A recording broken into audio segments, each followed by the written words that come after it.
नमस्कार, जोहार। मैं याचना जायसवाल, आप देख रहे हैं न्यूज झारखंड। चलिए जानते हैं सुबह से लेकर शाम तक की झारखंड की तमाम बड़ी खबरों को। 2026 के निकाय चुनाव में ईवीएम को बाय बाय, 18 साल बाद फिर लौटेगा बैलेट पेपर का दौर।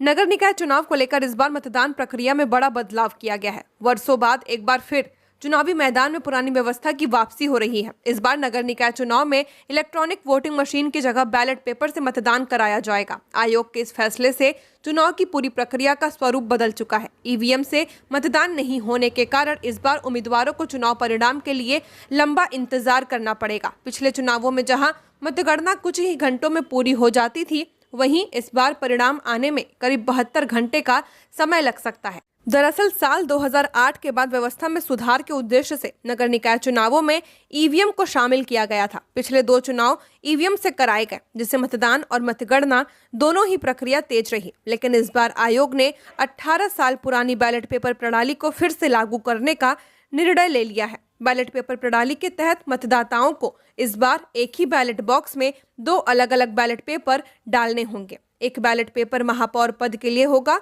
जबकि दूसरा वार्ड सदस्य के लिए चुनाव के लिए होगा। इससे मतदान केंद्रों पर सतर्कता और मतदाताओं की समझदारी दोनों की परीक्षा होगी।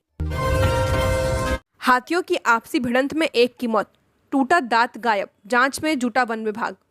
चाईबासा टोटो थाना क्षेत्र के सागरकाठा रोमानरा गांव के बीच हाथी की मौत के मामले में वन विभाग ने स्थिति स्पष्ट की है। वन विभाग से मिली जानकारी के अनुसार जिंकपारी थाना क्षेत्र में हाथियों का एक झुंड विचरण कर रहा था। इसी दौरान मंगलवार की देर रात 2 हाथियों के बीच आपसी भिड़ंत हो गई थी, जिसमें एक हाथी की मौत हो गई। वन विभाग के अनुसार भिड़ंत के दौरान हाथी का एक दांत टूट गया, लेकिन घटनास्थल से वह दांत गायब पाया गया है। दांत कैसे और किन परिस्थितियों में गायब हुआ, इसकी गंभीरता से जांच की जा रही है। विभाग द्वारा आसपास के ग्रामीणों से संपर्क किया जा रहा है और उम्मीद जताई जा रही है कि जल्द ही हाथी के दांत बरामद कर लिए जाएंगे। घटना की जानकारी मिलते ही चाईबासा वन प्रमंडल पदाधिकारी आदित्य नारायण अपनी टीम के साथ मौके पर पहुंचे और पूरे मामले की जांच शुरू कर दी है। वन विभाग ने फिलहाल तस्करी की पुष्टि नहीं की है, लेकिन दांत के गायब होने को लेकर हर पहलू से जांच की जा रही है। जमशेदपुर में स्कूल वैन के ड्राइवर ने 5 साल की मासूम के साथ की अश्लील हरकत।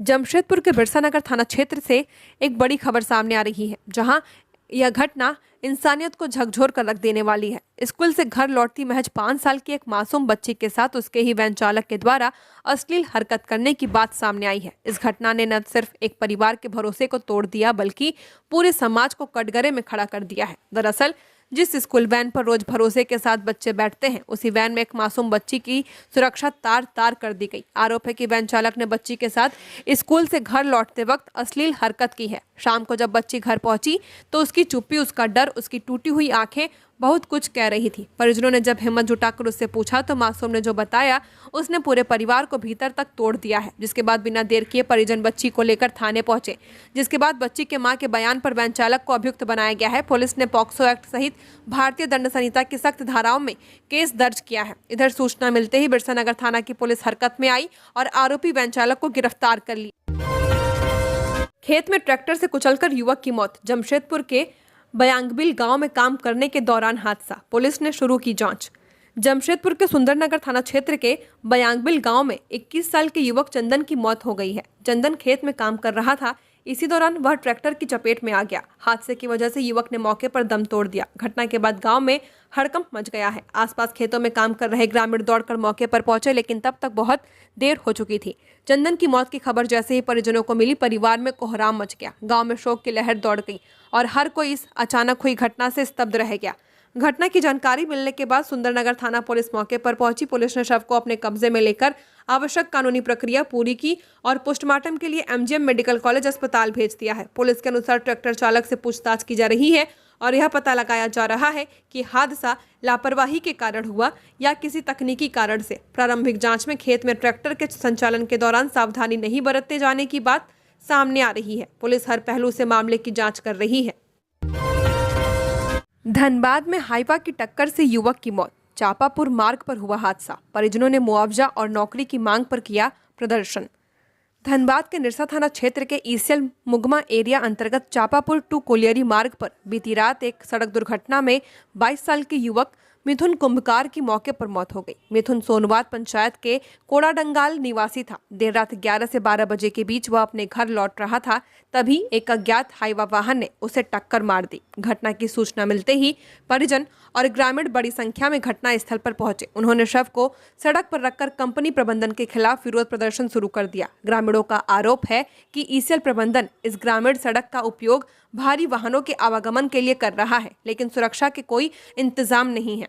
ग्रामीणों ने बताया कि सड़क पर न तो स्ट्रीट लाइट की सुविधा है और न ही सुरक्षा गार्ड तैनात किए गए हैं, जिससे हादसों का खतरा बना रहता है। परिजनों के अनुसार मिथुन कुंभकार परिवार का एकमात्र कमाने वाला सदस्य था। उन्होंने कंपनी प्रबंधन पर लापरवाही का आरोप लगाते हुए 20 लाख रुपए मुआवजा और मृतक के पिता को ईसीएल में नौकरी देने की मांग की है। अजीत पवार के निधन पर मुख्यमंत्री हेमंत सोरेन ने जताया शोक, दी श्रद्धांजलि।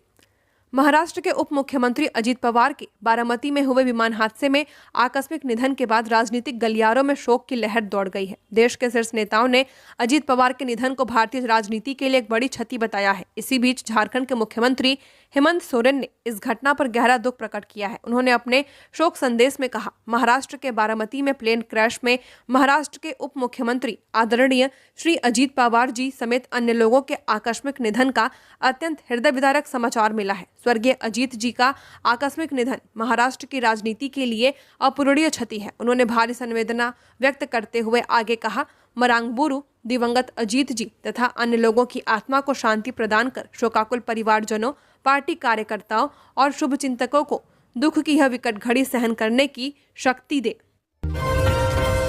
झारखंड में कड़ाके की ठंड की विदाई, दोपहर में दिखने लगी हल्की गर्मी। कोडरमा, चतरा, गढ़वा सहित 6 जिलों में सुबह कनकनी।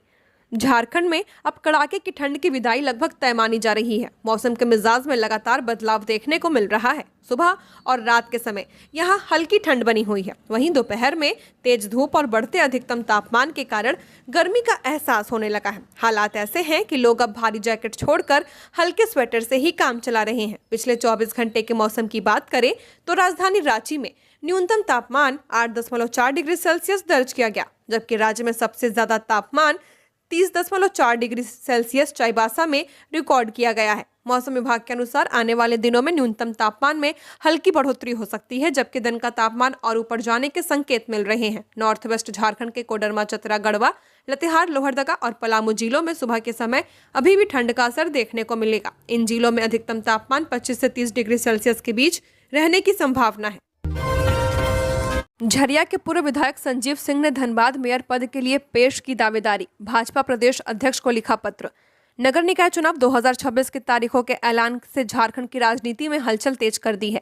इसी कड़ी में झरिया के पूर्व विधायक संजीव सिंह ने मेयर पद के लिए दावेदारी पेश कर दी है। उन्होंने अपनी दावेदारी को लेकर भाजपा प्रदेश अध्यक्ष आदित्य साहू को पत्र लिखा है। पत्र में संजीव सिंह ने खुद को पार्टी का एक अनुशासित और समर्पित सिपाही बताते हुए कहा कि वे सदैव संगठन की विचारधारा और राष्ट्रहित के सिद्धांतों पर चलते रहते हैं। संजीव सिंह ने अपनी दावेदारी को मजबूती देने के लिए अपने परिवार की लंबी राजनीतिक विरासत और सामाजिक पारिवारिक आधार का उल्लेख किया है। उन्होंने पत्र में बताया कि उनके पिता स्वर्गीय सूर्यदेव सिंह 4 बार विधायक रह चुके हैं। उनकी माता कुंती देवी ने भी 2 बार विधायक के रूप में जनता की सेवा की है। वह स्वयं भी पूर्व में विधायक के दायित्व का निर्वहन कर चुके हैं। वर्तमान में उनकी धर्मपत्नी रागिनी सिंह झरिया विधानसभा से विधायक के रूप में सक्रिय हैं। राजनीतिक बैकग्राउंड के अलावा संजीव सिंह ने जमीन स्तर पर अपने जुड़ाव का भी जिक्र किया है। रांची में महिला मेजर के घर पर हमला, हमलावरों ने अधिकारी से की मारपीट। रांची के खेलगांव थाना क्षेत्र स्थित आर्मी एरिया में एक महिला मेजर के घर पर हमला हुआ है। हमले में न सिर्फ मेजर को चोट आई है, बल्कि उनका मासूम बच्चा भी घायल हुआ है। इस संबंध में मेजर के द्वारा खेलगांव ओपी में एफआईआर दर्ज कराई गई है। रांची के दीपाटोली मिलिट्री स्टेशन कथित करियप्पा एनक्लेव में एक सैन्य अधिकारी के आवास पर हमला करने का मामला सामने आया। हमलावरों ने घर में घुसकर महिला अधिकारी के साथ मारपीट की तथा 4 महीने के बच्चे को जबरन छीनकर बाहर फेंक दिया। इस घटना में महिला और शिशु दोनों घायल हो गए हैं। महिला अधिकारी के होंठ कट गए, जबकि शिशु के सिर में सूजन आ गई है। इस वारदात को अंजाम देकर अपराधी मौके से फरार हो गए हैं। गिरिडीह के तिकोनिया झरना पुल के पास हादसा, बाइक सवार युवक को अज्ञात वाहन ने कुचला। नाराज ग्रामीणों ने 2 घंटे सड़क रखा जाम। गिरिडीह डुमरी मेन रोड पर स्थित बदडीहा स्थित तिकोनिया झरना पुल के पास मंगलवार देर शाम सड़क हादसा हो गया। इस हादसे में 26 साल के मेघलाल दास उर्फ टकला दास की मौके पर मौत हो गई है। जानकारी के अनुसार मेघलाल दास पपरवा टांड का रहने वाला था। वह किसी काम से बाइक से बदडीहा गया हुआ था। वापसी के दौरान पुल के समीप तेज रफ्तार अज्ञात वाहन ने बाइक को टक्कर मार दी थी। हादसे की खबर फैलते ही बड़ी संख्या में स्थानीय लोग घटनास्थल पर पहुंच गए थे। घटना से आक्रोशित ग्रामीणों ने गिरिडीह डुमरी मेन रोड को 2 घंटे से ज्यादा समय तक जाम कर दिया। वे पीड़ित परिवार के साथ न्याय तथा मुआवजे की मांग कर रहे थे। ग्रामीणों का कहना है कि इस मार्ग पर तेज रफ्तार और भारी वाहनों की आवाजाही से पहले भी कई हादसे हो चुके हैं। गोड्डा में युवक की बॉडी मिली, हंगामा, पड़ोसी से था जमीन को लेकर विवाद, हत्या की आशंका। सोमवार शाम घर से निकला था। गोड्डा के महागामा थाना क्षेत्र अंतर्गत मांगन पिपरा बहियार में 30 वर्षीय युवक का शव मिला है। सुबह खेत की ओर गए ग्रामीण ने बहियार में शव पड़ा देखा, जिसके बाद तुरंत इसकी सूचना महागामा पुलिस को दी गई है। सूचना मिलते ही पुलिस मौके पर पहुंची। मृतक की पहचान मांगन पिपरा के रहने वाले अमित कुमार मोदी के रूप में की गई है। जैसे ही शव मिलने की खबर परिजनों तक पहुंची, घर में कोहराम मच गया। पत्नी और परिजन रो रो कर बदहवास हो गए। ग्रामीणों की भीड़ मौके पर जुट गई, जिससे पूरे क्षेत्र में तनाव और सनसनी का माहौल बन गया है। परिजनों के अनुसार अमित सोमवार की शाम करीब 7 बजे घर से यह कहकर निकले थे कि वह थोड़ी देर घूमकर वापस आएंगे और लौटकर खाना खाएंगे, लेकिन देर रात तक जब वो घर नहीं लौटे तो परिजनों को चिंता हुई। कई बार मोबाइल पर संपर्क करने की कोशिश की गई, लेकिन फोन बंद मिला। इसके बाद परिजनों और ग्रामीणों ने उनकी तलाश शुरू की, लेकिन कोई जानकारी नहीं मिल पाई। मंगलवार सुबह शव मिलने की सूचना पर महागामा अनुमंडल पुलिस पदाधिकारी चंद्रशेखर आजाद और महागामा थाना प्रभारी मनोज कुमार दलबल के साथ घटना स्थल पर पहुंचे। पुलिस ने घटना स्थल का निरीक्षण किया, आसपास के लोगों से पूछताछ की। इसके बाद शव को कब्जे में लेकर पोस्टमार्टम के लिए गोड्डा सदर अस्पताल भेज दिया।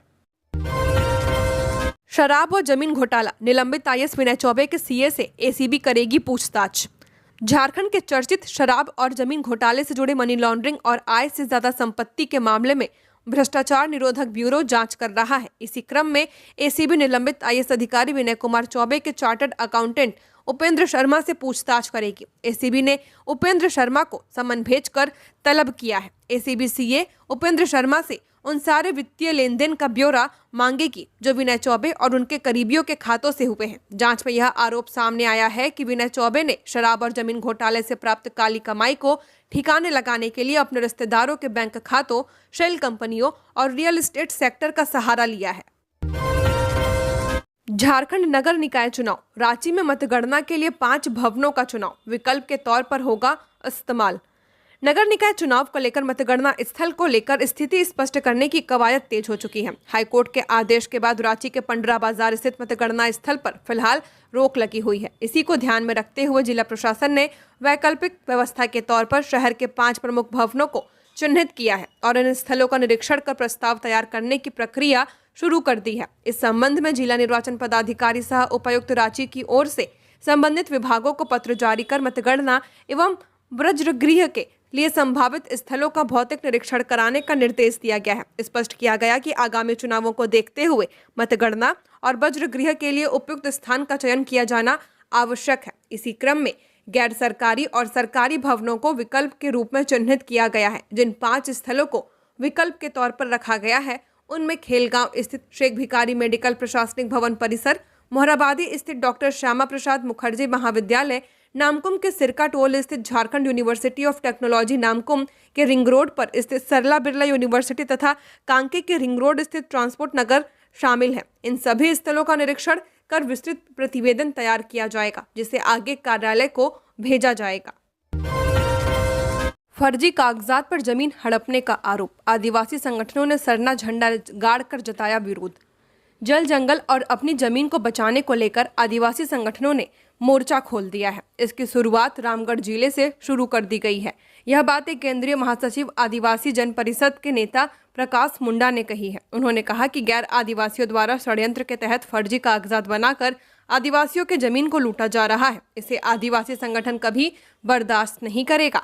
इसका उदाहरण मंगलवार को कुजू ओपी क्षेत्र के सांडी में देखने को मिला है, जहां कई आदिवासी संगठनों के सैकड़ों महिला पुरुष पारंपरिक वेशभूषा में सरना झंडा, हरवे हथियार के साथ जुलूस की शक्ल में पहुंचकर एक 7 मंजिला इमारत की 4 दीवारी को ध्वस्त कर दिया। मौके पर आदिवासी नेताओं ने कहा कि यह जमीन मुंडा खतियान का है, जिसका खाता नंबर 75 प्लॉट नंबर 627, कुल रकबा 84 डिसमिल है। जिसके वारिश प्रदीप मुंडा पिता स्वर्गीय ललका मुंडा, ज्ञानी मुंडा पिता बैजनाथ मुंडा, सूरज मुंडा पिता स्वर्गीय बसंत मुंडा, बरतू मुंडा पिता धूजा मुंडा वगैरह के नाम से दर्ज है। उग्र आदिवासियों ने इमारत की चारदीवारी गिरने के बाद चारों ओर सरना झंडा लगाकर अपना दखल कब्जा करने का किया है। घटना की सूचना पाकर कुजू ओपी प्रभारी आशुतोष कुमार सिंह एवं अनि अरविंद कुमार सिंह दलबल के साथ घटना स्थल पर पहुंचकर आदिवासी नेताओं को समझा बुझाकर मामला शांत कराया।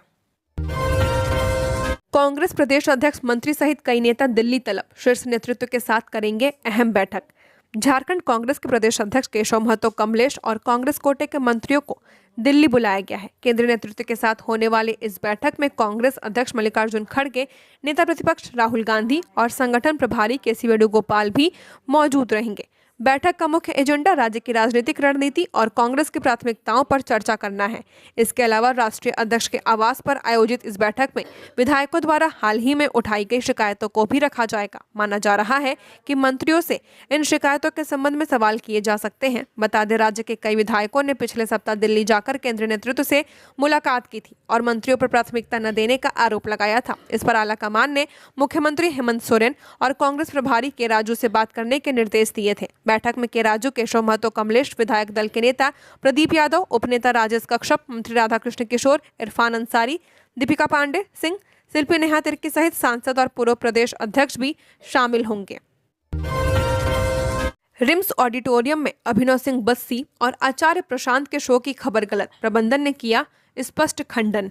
रांची में सोशल मीडिया और टिकट बुकिंग पोर्टल बुक माई शो पर यह खबर फैल रही है कि 4 और 7 फरवरी 2026 को अभिनव सिंह बस्सी और आचार्य प्रशांत के कार्यक्रम रिम्स में ऑडिटोरियम में आयोजित होने वाले हैं। हालांकि रिम्स प्रबंधन ने इस जानकारी को पूरी तरह गलत और भ्रामक बताया है। प्रबंधन के संज्ञान में आया कि बुक माई शो पोर्टल पर इन दोनों तिथियों के लिए रिम्स ऑडिटोरियम को आयोजन स्थल दर्शाया गया है। यह तथ्यात्मक रूप से सही नहीं है। रिम्स प्रबंधन ने स्पष्ट निर्देश दिया कि उक्त दोनों तिथियों के लिए ऑडिटोरियम की कोई बुकिंग नहीं की गई है और इन कार्यक्रमों का रिम्स से कोई संबंध नहीं है। रिम्स ने कहा कि बिना अनुमति किसी आयोजन स्थल के रूप में ऑडिटोरियम का प्रचार करना अनधिकृत और नियमों के विरुद्ध है। इस संबंध में प्रबंधन ने बुक माई शो को औपचारिक शिकायत ईमेल भेजी है ताकि पोर्टल पर दी गई त्रुटिपूर्ण जानकारी को शीघ्र सुधारा जा सके। चूंकि संबंधित कार्यक्रमों के लिए टिकटों की बिक्री पहले ही शुरू हो चुकी है। रिम्स प्रबंधन ने जनता को किसी भी प्रकार के भ्रम या असुविधा से बचाने के लिए यह सूचना सार्वजनिक की है। जमशेदपुर में चोरों का तांडव, एक ही शाम में 2 बंद घरों में लाखों की चोरी, इलाके में दहशत। जमशेदपुर के बिष्टुपुर थाना क्षेत्र अंतर्गत धतकीडिया इलाके में मंगलवार देर शाम चोरों ने एक के बाद एक 2 बंद घरों को निशाना बनाकर इलाके में दहशत फैला दी है। अलग अलग स्थानों पर हुई इन घटनाओं में अज्ञात चोर नकदी, सोने चांदी के जेवरात और महत्वपूर्ण दस्तावेजों पर हाथ साफ कर फरार हो चुके हैं। एक ही शाम में हुई इन 2 वारदातों से स्थानीय लोग सहमे हुए हैं। लोगों ने क्षेत्र में रात्रि गश्ती बढ़ाने और सुरक्षा व्यवस्था मजबूत करने की मांग की है। पहली घटना धतकीडिया बीएच एरिया रोड नंबर 2 की है। यहाँ रहने वाले अरशद हुसैन परिवार के साथ डॉक्टर के पास इलाज कराने गए हुए थे। इसी दौरान चोरों ने सोने घर का ताला तोड़कर अंदर प्रवेश किया और करीब 5 लाख रुपए मूल्य के जेवरात, 25,000 रुपए नकद तथा कई जरूरी दस्तावेज चुरा लिए हैं। देर शाम जब परिवार घर लौटा तो टूटा ताला और बिखरा सामान देखकर चोरों की जानकारी हुई। दूसरी घटना धतकीडिया बीएच रोड नंबर 1 स्थित क्वार्टर नंबर 80 की है, जहां नदीम खान का आवास है। घटना के समय नदीम खान ड्यूटी पर थे, जबकि उनकी पत्नी मायके गई हुई थी। घर खाली पाकर चोरों ने ताला तोड़ा और 25,000 रुपए नकद, लगभग 300 ग्राम चांदी के जेवर और कई सोने की अंगूठियां लेकर फरार हो गए। झारखंड नगर निकाय इलेक्शन 2026 दलीय नहीं फिर भी राजनीतिक, क्या शहरी चुनाव से खुलेंगी गठबंधन की गांठें। झारखंड में लंबे इंतजार के बाद नगर निकाय चुनाव की घोषणा हो चुकी है। चुनाव आयोग की अधिसूचना के साथ ही शहरी राजनीति एक बार फिर गर्मा गई है। भले ही यह चुनाव दलीय आधार पर नहीं हो रहा, लेकिन जमीनी हकीकत यह है कि किसी प्रमुख राजनीतिक दल अपने अपने तरीके से मैदान में उतर चुके हैं। ऐसे में बड़ा सवाल यही है कि क्या यह चुनाव आने वाले विधानसभा चुनाव से पहले एक राजनीतिक सेमीफाइनल साबित होगा। चुनाव आयोग के मुताबिक 29 जनवरी को नामांकन की प्रक्रिया शुरू होगी, जो 4 फरवरी तक चलेगी। 5 फरवरी को नामांकन पत्रों की जांच होगी और 6 फरवरी को नाम वापसी की अंतिम तिथि तय की गई है। 7 फरवरी को प्रत्याशियों को चुनाव चिन्ह आवंटित किए जाएंगे। मतदान 23 फरवरी को होगा, जबकि 27 फरवरी को मतगणना कर परिणाम घोषित किए जाएंगे। यह चुनाव इसलिए भी अहम माना जा रहा है क्योंकि रांची सहित कई बड़े नगर निगम लंबे समय से प्रशासकीय व्यवस्था के भरोसे चल रहे थे। कागजों में भले ही नगर निकाय चुनाव दलीय आधार पर न हो, लेकिन व्यवहार में राजनीतिक दल पूरी तरह सक्रिय है। झारखंड मुक्ति मोर्चा, कांग्रेस और भाजपा अपने अपने समर्थित उम्मीदवारों को उतारने की रणनीति पर काम कर रही है। पलामू में मेयर पद के लिए झामुमो द्वारा समर्थन की घोषणा ने यह साफ कर दिया कि गठबंधन के भीतर भी समन्वय की कमी सामने आ सकती है। वहीं भाजपा शहरी क्षेत्रों में अपनी पारंपरिक पकड़ बचाए रखने की चुनौती का सामना कर रही है। राजनीतिक जानकार इसे शहरी वोट बैंक का लिटमस टेस्ट मान रहे हैं।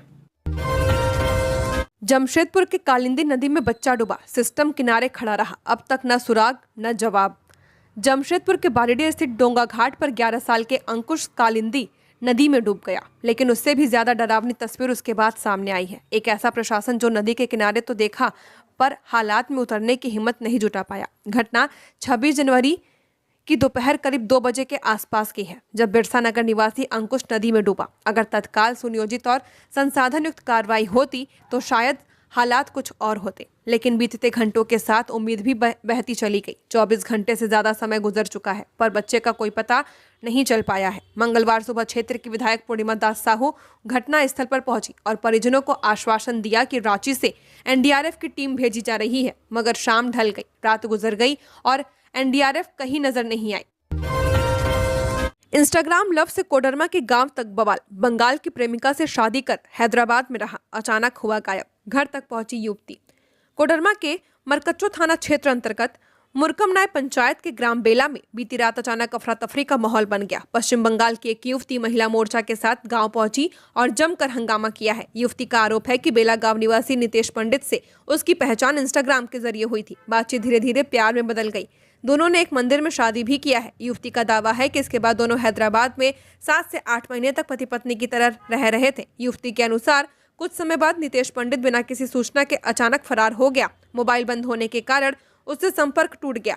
युवती ने अपने स्तर से उसकी काफी खोजबीन की, लेकिन कोई सुराग नहीं मिला। खुद को ठगा और असहाय महसूस करने लगे। इसके बाद युवती कोडरमा पहुंची और मरकच्चो थाना में शिकायत दर्ज कराई है। पीड़िता का कहना है कि युवक ने न्यायालय में विवाह करने का आश्वासन देकर जमानत ली थी, लेकिन अब वह न तो संपर्क में है और न ही मंदिर में की शादी को स्वीकार कर रहा है। सीसीएल सिरका ओबी डंपिंग स्थल पर 12 चक्का हाईवा पलटा, चालक घायल।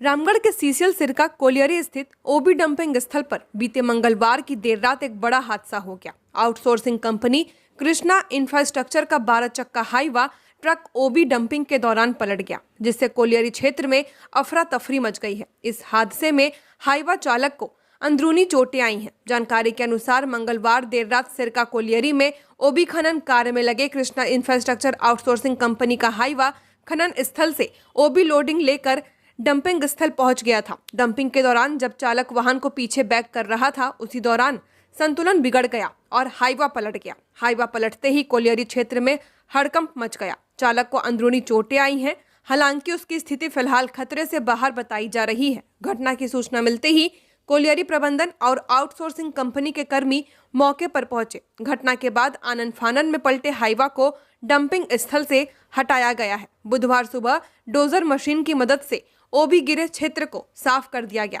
ताकि खनन कार्य को दोबारा शुरू किया जा सके। बड़ी बहन के यहाँ आई युवती का शव कुएं में मिला। गुमला के बिशुनपुर थाना क्षेत्र के हिलता जामाटोली गांव में 19 वर्षीय युवती का शव घर के बगल स्थित कुएं से बरामद किया गया है। युवती हाल ही में अपनी बड़ी बहन के घर आई हुई थी, जो घाघरा थाना क्षेत्र के पिठवर टोली की निवासी थी। मृत युवती की पहचान अनीमा कुमारी के रूप में की गई है। जानकारी के मुताबिक सोमवार की सुबह अनीमा पानी लाने के लिए निकली थी, लेकिन काफी देर बाद घर नहीं लौटी। काफी देर बाद जब उसे नहीं आने पर परिजनों ने उसकी खोजबीन शुरू की। खोजबीन के दौरान घर के पास कुएं में उसका शव दिखाई दिया। लोगों ने इसकी सूचना मुखिया सुशील मुंडा को दी है। वहीं मुखिया ने इसकी जानकारी बिशुनपुर थाना पुलिस को दी। सूचना मिलते ही पुलिस मौके पर पहुंची और ग्रामीणों की मदद से शव को कुएं से बाहर निकाला है। पुलिस ने पंचनामा बनाते हुए शव को पोस्टमार्टम के लिए सदर अस्पताल गुमला भेज दिया है। पुलिस के मुताबिक यह स्पष्ट नहीं हो पाया कि फिलहाल पुलिस सभी पहलुओं पर जांच में जुटी है। पोस्टमार्टम के बाद ही कारण का खुलासा हो पाएगा। गिरिडीह में कोयला लदी बाइक और कार की टक्कर, बाइक सवार गंभीर, कार चालक को लगी चोट, स्थानीय लोगों ने की मदद।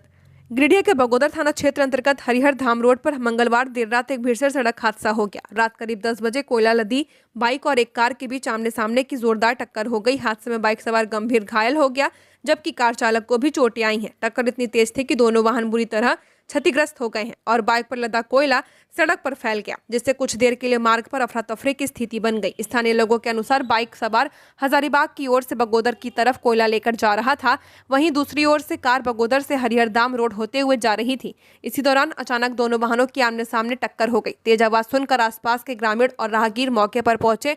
उन्होंने घायलों को सड़क से हटाया और तत्काल बगोदर थाना पुलिस को सूचना दी। लोगों की मदद से घायलों को प्राथमिक उपचार के लिए नजदीकी स्वास्थ्य केंद्र भेजा गया है, जहां उनका इलाज किया जा रहा है। हादसे के बाद कुछ समय तक सड़क पर आवागमन प्रभावित रहा। जमशेदपुर अधिसूचित क्षेत्र में अवैध निर्माण टूटेंगे, हाईकोर्ट ने प्रतिवादियों की याचिका खारिज की। झारखंड हाईकोर्ट ने जमशेदपुर अधिसूचित क्षेत्र समिति क्षेत्र में अवैध निर्माण और नक्शा विचलन से जुड़े मामले में राकेश कुमार झा की जनहित याचिका पर आज सुनवाई की है। हाईकोर्ट ने आदेश सुनाते हुए कहा कि सभी 24 प्रतिवादियों के अवैध निर्माण अब तोड़े जाएंगे। हाईकोर्ट ने इस संबंध में अपना आदेश पूर्व में दे दिया है, अब उसमें किसी तरह का संशोधन नहीं किया जाएगा। दरअसल प्रतिवादियों ने हाईकोर्ट से उसके द्वारा 14 जनवरी 2026 को दिए गए आदेश में संशोधन करने का आग्रह किया था। प्रतिवादियों ने सुप्रीम कोर्ट के एक आदेश का हवाला देते हुए 14 जनवरी को हाईकोर्ट के आदेश पर रोक लगाने की गुहार लगाई थी। जीएनसी की ओर से अधिवक्ता कृष्ण कुमार ने पक्ष रखा था। प्रतिवादियों ने अपनी याचिका में भवनों को तोड़ने के आदेश पर रोक लगाने की मांग की थी, जिसे कोर्ट ने यह कहते हुए खारिज कर दिया कि अवैध निर्माण किसी भी रूप में बर्दाश्त नहीं किया जा सकता है। रांची निगम चुनाव 2026, 34 माह बाद फिर होगी रांची की अपनी सरकार, अफसरों की चिरौरी से जनता को मिलेगी निजात। झारखंड राज्य निर्वाचन आयोग ने मंगलवार को नगर निकाय चुनाव की तारीखों का ऐलान कर दिया है। करीब 34 माह के अफसरों के राज के बाद रांची में फिर शहर की अपनी सरकार होगी। 23 फरवरी को मतदान होगा और 27 फरवरी को शहर की सरकार के चेहरे सबके सामने होंगे। इसके बाद शहर की करीब 15 लाख आबादी को अफसरों की चिरौरी से मुक्ति मिल जाएगी। निकाय चुनाव की घोषणा के साथ ही शहर के 53 वार्डों में राजनीति की बिसात बिछने लगी है। लंबे समय से जनता के बीच में अपनी जगह बनाने में जुटे नेता अब पूरी तरह सक्रिय हो चुके हैं। वार्डों के आरक्षण से कई नेताओं का समीकरण बिगड़ गया था। अब आरक्षण से बिगड़े खेल को बनाने में जुटे नेता कहीं पत्नी तो कहीं भाभी तो कहीं बहन को राजनीति में उतारने में जुटे हुए हैं, क्योंकि रांची नगर निगम के 53 वार्डों में 27 वार्ड सामान्य वर्ग के लिए हैं, वहीं 11 वार्ड अनुसूचित जनजाति, 2 वार्ड अनुसूचित जाति, 4 वार्ड पिछड़ा वर्ग, 2 ओबीसी, 9 वार्ड अत्यंत पिछड़ा वर्ग, 1 के लिए आरक्षित किया गया है। इसमें कुल 25 वार्ड महिलाओं के लिए आरक्षित हैं। वार्डों के आरक्षण से निवर्तमान पार्षदों का खेल पूरी तरह बिगड़ चुका है। इसमें 5 निवर्तमान पार्षद ऐसे हैं जो चुनाव नहीं लड़ पाएंगे। इसमें वार्ड नंबर 11, 15, 17, 26, 27 है। जमशेदपुर में संजीव सिंह हत्याकांड में कोर्ट का बड़ा फैसला, दोषियों को आजीवन कारावास की सजा।